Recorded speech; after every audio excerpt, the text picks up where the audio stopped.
Hi everybody, we're back for more gaming goodness from UK Games Expo 2019. I am joined by Morgan and Kate. I think I got your names right, from Catan Studio. Am I right? Kelly. Kelly, damn it! You were so close. It was essentially K. Well, I'm in the right area of the alphabet. Yes. So you guys have brought some new stuff for Catan over. Yeah. This is one of those games that has stood the test of time beyond anything else, especially with all the new versions you guys have been rocking out. Yeah.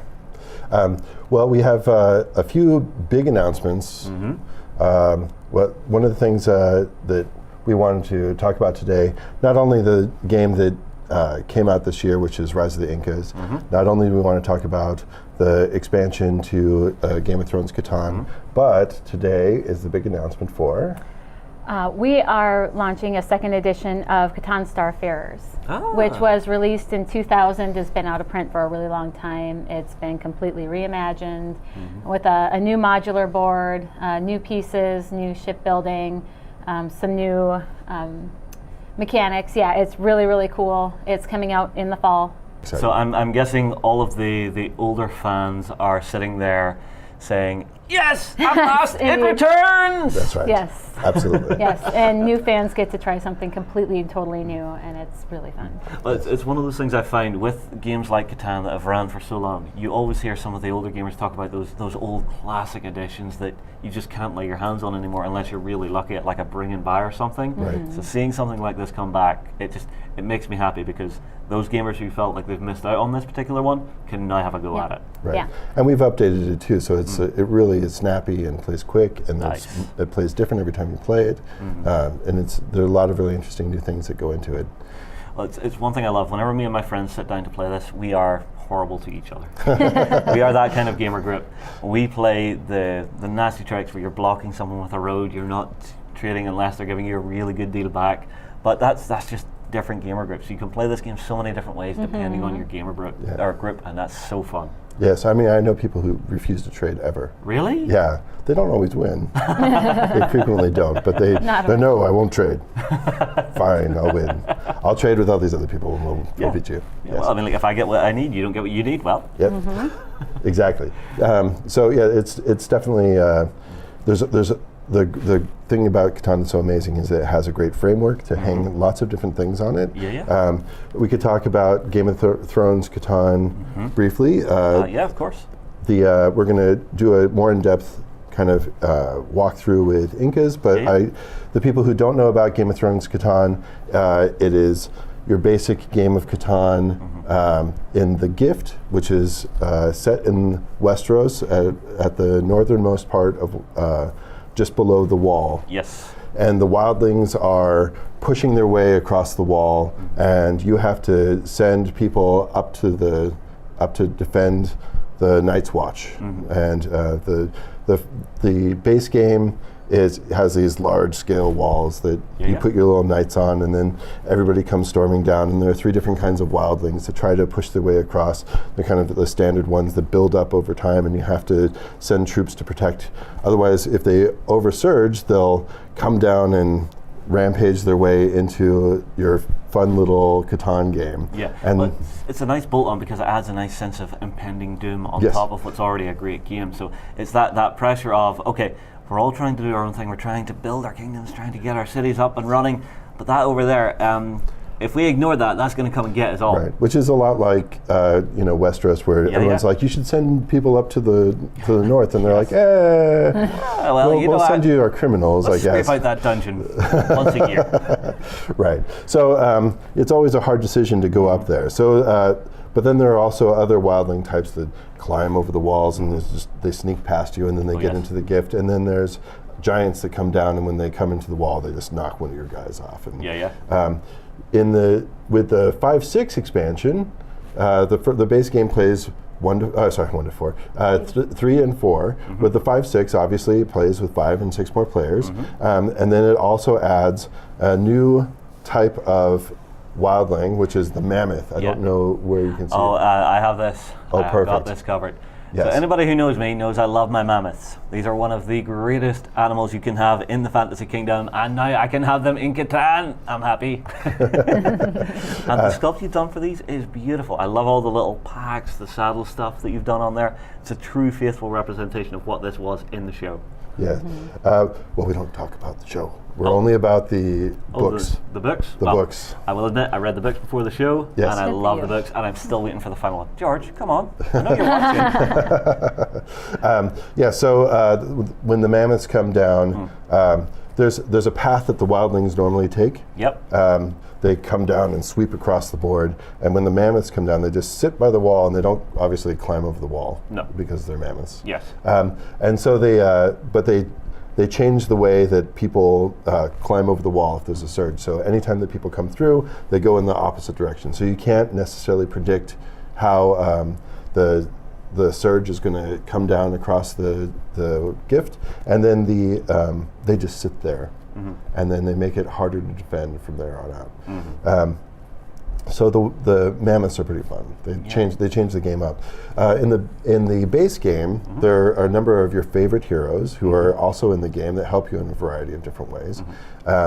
So if you need to move a road that you had made, or you need to make a special trade, or you want to figure out, like, it helps you dig through the dev card deck, or there are a variety of different helpful characters that give you little special powers that are essential to winning the game. Yeah. And now with the 5.6 expansion, we have different characters that are added to it, 4 new characters, and one who includes Jon Snow, which you may or may not have heard of, but he really helps out with doing stuff with the wall, and he's particularly good for the 5 or 6 player game. Oh, you get Gilly. You get Gilly, and you Jon get himself. Jon Snow, and Osha. yes. Yes.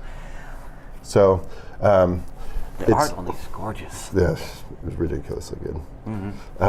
So I'm very happy with how it works out. The way that these cards play in the game is that everybody starts with a card, and you can use it on your turn or whenever it says to do it, because some of them happen off turn and stuff. Yeah. And whenever you use it, you can choose to flip it to the other side to use it again in the future, or you may trade it in with the pool of other cards that are available to you, and then that card becomes available for everybody to use in the future. Ah, that's interesting. Yes. So there's a certain amount of, well, I like this ability, but there's a more useful one out there that I can maybe grab, yeah? Right. Or I'm not going to put it in there because I know that she really needs it, so I'm going to hold on to it one more turn, and then I can build the thing that I need, and then I can get rid of it. Yeah. Very cool idea. Again, it's that another deeper level of tactical strategy you can add into the game. Right. And like you said, it's Catan being that great framework to hang extra components off of that just works so well into it. Right. And the way that we designed these was specifically around the characters themselves. So when we came up with, we really listed off all the characters that we wanted to see in the game and what they would do in the game, rather than we have a list of all these mechanics that we have to check off the list.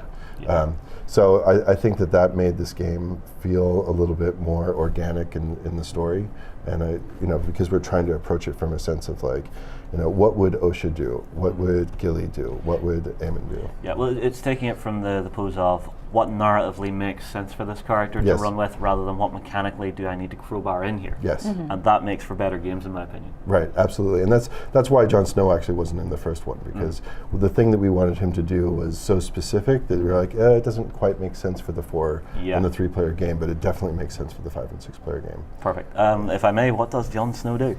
Yes.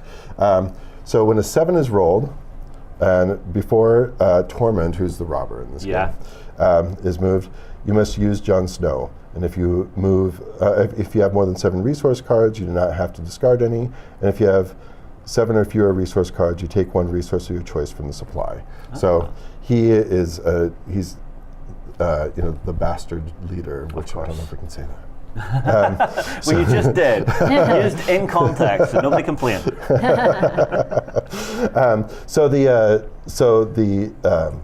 he's nimble and Yeah. he protects you, and he makes sure that even if you're being there's tons Yeah, of yeah. things that kind of pile up on top of you, he's able to help support you through it. Nice. So it's those kinds of things we're trying to kind of figure out, like who would Yeah. be better for certain things. Yeah. And he ends up with something of a relationship with Tormund. So Yeah. Tormund's actually one of my favorite characters within the entire world. He's just so out there. I don't know. I kind of relate to him. Don't ask me why. you have to grow the beard longer, I think. I could do. No, but then I look like Ming the Merciless. Oh, that's Okay, so Rise of the Incas. This is a new version, yes? Is it available at the show? Yes, it's been out since November. It came out in late November 2018. It's a standalone game. It was not an expansion. It's its own thing, and it's been getting some really good reception. It plays a lot like the base game. There's a whole lot of new mechanics and some new things going on that just doesn't happen in base game Catan. So, Well, what are some of the key differences that people will see on this game board? yeah. Well, the first thing is there's alpacas. Alpacas? There had to be something. Alpacas. Okay, I like it. I like the art.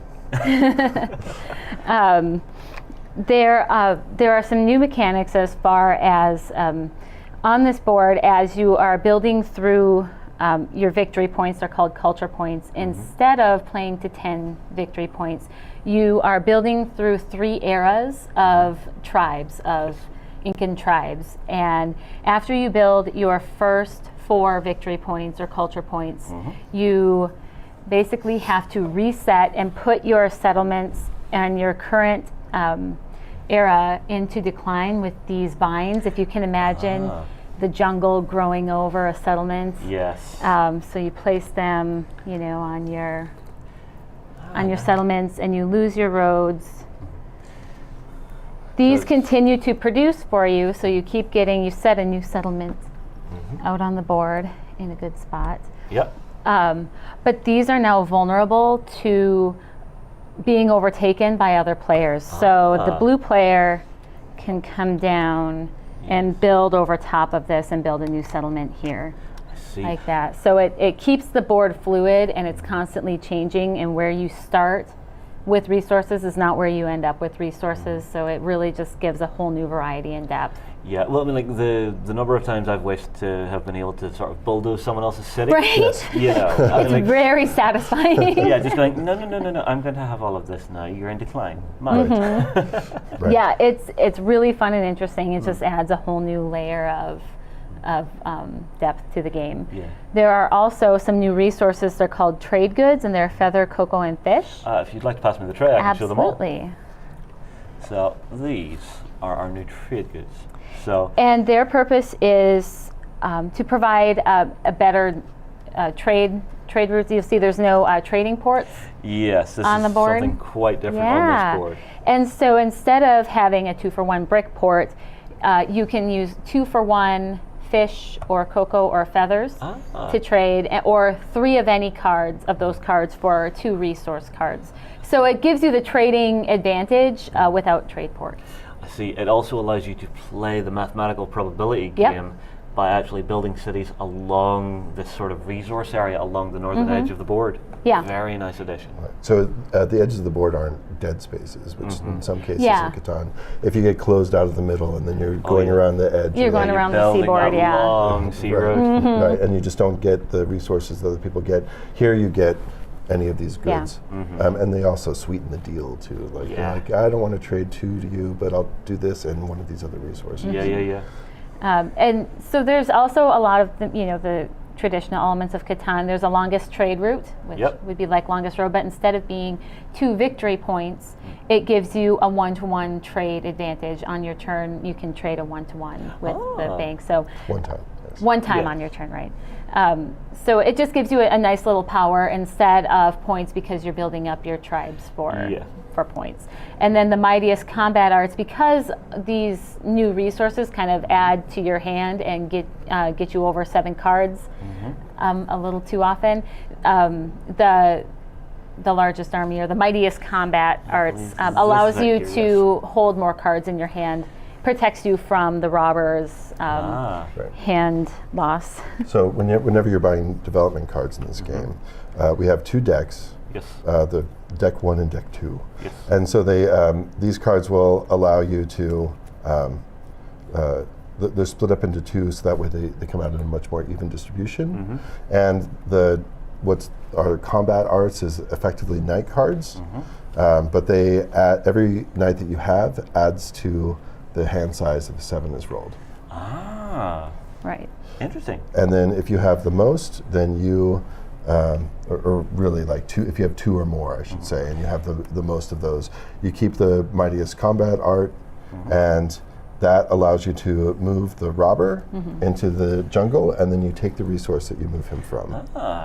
So if you want to see that. This is a really, really nice little miniature for the robber in this game. Lovely. And I like the fact that you've done it in a nice bronzed plastic. It's just tiny little details like that just add to a game for me so much. Yeah, and it almost looks like it's brushed, which is really nice. Yeah. So that's so the goal is to get through 3 tribes, and then it's a race to see who gets that. And so this is constant push and pull. And when do I go to the next tribe? If I am at the 2nd tribe, do I want to go to the 3rd tribe because then it leaves me vulnerable? Do I wait a little bit longer, but then I have all my stuff in my hand? Resource first. Right. Yeah. And then the actual component pieces that you've done for your cities and roads and stuff in this are very nice. If you would like to pass me one of each, please. So we have. Oh, there's a city too. Yes. Here. So if I get these actually down on the table, it might be useful. If I give you red, you can compare all of them. So we have our wonderful little city. See, it's little things like this, little extra touches to games like this that just make them so nice to play. There's something just tactile about picking up something that actually looks like a road. Right. I don't know. My inner geek just gets happier. And especially when you put when you put the jungle on top of it, and it feels like it's overrun. Yeah. Well, guys, this sounds like an absolutely fantastic version of Catan. Is there anything else you'd like to say on it? Well, I mean, I do have to say that it's one of my favorite things we've done. Yeah. I mean, this is like, this is the game that I want to put onto the table all the time. So, I mean, just as a fan. Yeah. Well, I mean, quick question then. If people are coming to the show this weekend, where can they find you guys? Front and center when you come into the hall. In Hall 1, yes? Hall 1. Yes, Hall 1. Right, so cannot just miss it. in the door on the left. Look for the red sheep. Yes. Yes. Come take a selfie with Take me. a picture with the sheep. Yeah. Well, guys, it has been absolutely fantastic having you on the show. I love the sound of the 5/6 Game of Thrones expansion. I'm loving Rise of the Incas. It just sounds so good. Everybody, tell you what, get your comments down below. Tell us what you're thinking of it. And don't forget, we have a fantastic Monster Apocalypse prize up for grabs in this post. Just make sure and get those comments in. We will move on. We will see you again very soon.